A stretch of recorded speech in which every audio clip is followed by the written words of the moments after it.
Our theme for this afternoon is diversity. Seems like a relevant theme, right? Since you all are students at what's called one of the most diverse institutions in the nation. So I want to start off with a question. Take a look around. Look at your table.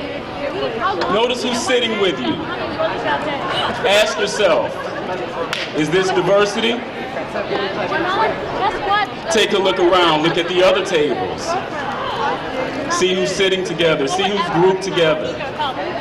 Ask yourselves, is this diversity? Now I would suggest to you that difference isn't necessarily diversity. As students of one of the most diverse institutions in the nation, we have folks who represent different races and religions, genders, sexual orientation, class, ability. But that doesn't necessarily constitute diversity. You see, diversity is more than difference coming together in a room. Diversity is taking accountability for how that difference matters. Diversity is being responsible for how that difference matters. So I want to tell you a couple things. What diversity is not. And hopefully we can have some more engaged conversation in the future. Diversity is certainly not prejudice. Diversity is certainly not prejudice. To have this conversation, we need to understand the definition of prejudice. You see, far too often, many people conflate words like prejudice and discrimination and racism and privilege. We take these words to mean the same thing, but if they meant the same thing, they wouldn't be different words. So let's understand that prejudice is a personal belief.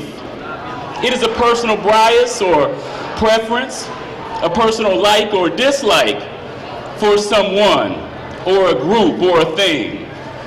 Now, I'm not here to tell you that prejudice is always bad. Certainly you can have a preference for your own culture.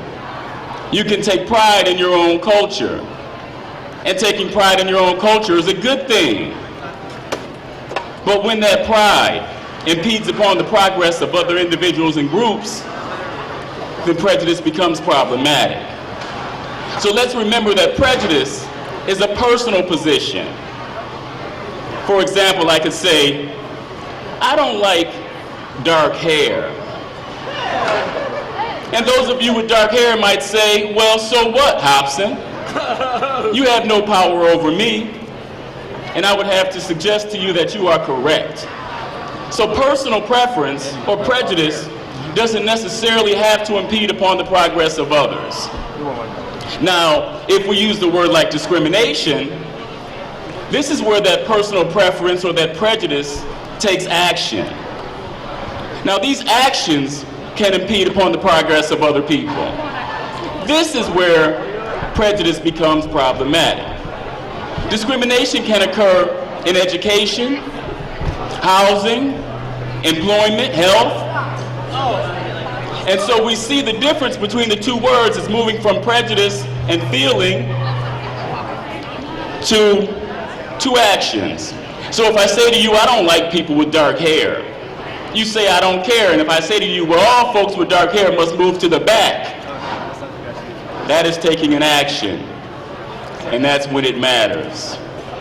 Now, racism, on the other hand, is when you take prejudice and discrimination, rather the feelings and the acts, and those become systemic, societal, structural.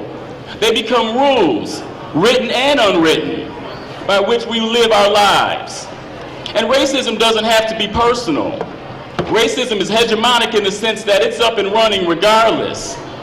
It is automatic. It is based in a history. It is based in a practice. And so for one to be racist implies that one has some power, some societal power, some societal history or practice. So ask yourselves, when you use words like prejudice and racism, do you really mean what you say? Do you really understand those definitions? Now, privilege. Privilege, on the other hand, would be an advantage. Sometimes these advantages are earned and sometimes they're unearned. Privilege occurs by race, it occurs by gender, it occurs by sexual orientation, it occurs by class. And certainly all of us are privileged in one way or another, whether or not we recognize it. You all are privileged to be at an institution of higher education right now. The thing about privilege is it makes you blind. And so sometimes we operate off of privilege without necessarily knowing that we're doing so. For example, there's a scholar by the name of Peggy McIntosh who talks about race privilege. And McIntosh says that if you can answer yes to certain questions, then you enjoy some status of privilege related to race. So McIntosh would say something like, I can open the paper on any given day and see people of my race represented widely and responsibly. Some of us can say yes to that more easily than others. McIntosh would also say that I can go shopping without being fearful of someone suspecting me of doing wrong or stepping out of line or stealing. It may be a simple thing for some, but it's not always simple for others.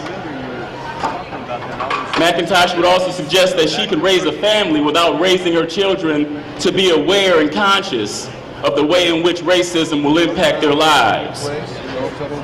Yet some of us have to teach our children that they always have to be conscious of that ever-present racism. Now, you can also be privileged in terms of gender. Can you answer yes to either of these questions? When I leave an evening class, I need not be fearful of who's behind me or who's following me. I don't need to hold my keys in such a way that I can ward off an attacker if need be. How about this in terms of gender? If I should choose never to marry, I won't be seen as odd or an anomaly or out of place. Does it matter when men decide not to marry? Are men seen as being out of place as seniors and single? I'm applied to a graduate program. How about this in terms of sexual orientation? Here at Mason that I've applied to. But I've also I can hold hands with my significant other. There's an opportunity with I can show a public display of affection without fear of being ridiculed national intelligence or treated violently. NIU, I can talk about my mate small university at work or in public places without having have to be sponsored by opinions thrown my way that would suggest that I am out of place. It is on both. You see, privilege happens in different ways. So it's It happens in terms of abilities. Can you easily say I can traverse a flight of stairs with no problems? right on the edge. Or I can enter an apartment complex with no Right assistance? down on the edge. You see, too many of us don't recognize the privileges that we hold. Are they all? And so it takes lectures like this and other examples to awaken us. So I suggest to you all that these terms you see in front of you are worthy of some study, especially if you call yourself a conscious and educated citizen of the George Mason University community.